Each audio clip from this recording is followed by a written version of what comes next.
Ayon mga insan, grabe naman talaga yung preparation na ginawa ng Apo Dayang laban sa Dapantis mga insan sa championship game nila sa Radya Boyan.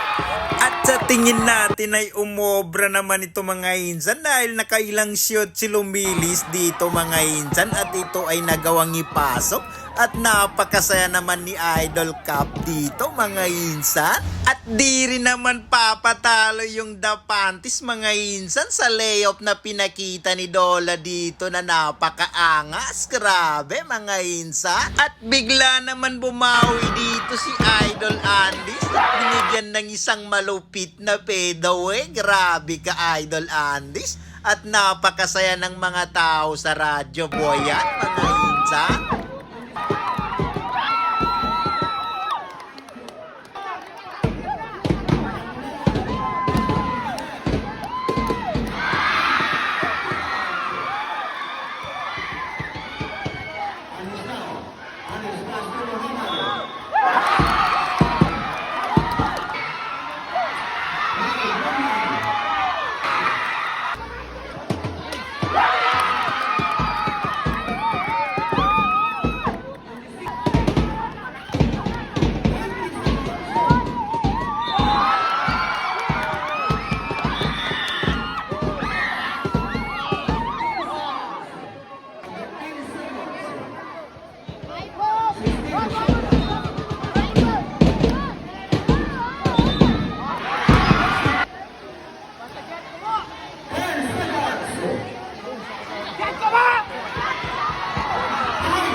Dahil timeout muna mga insan, sa mga insan natin dyan na pauwi galing Cotabato o papunta pa lamang, ay pwede po kayong dumaan at dumalaw at bisitahin ng kanilang Jamsenas Tasty Pizza. Dito lamang po yan sa Dalikan mga insan, pwede no po silang i-PM mga insan.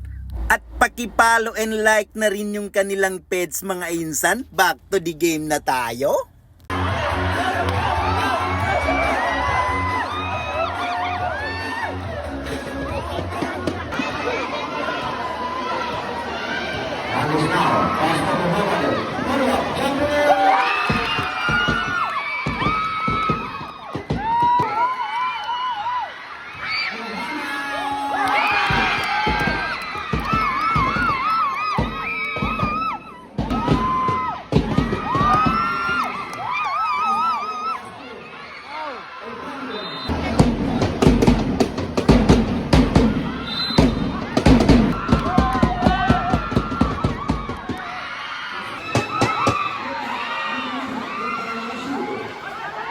At dito mga insan ay hindi na napigilan si Dola Manigat sa kanyang sunod-sunod na tira. At dahil sa excited na saya mga insan ay nagawa na niyang magpaputok dito mga insan.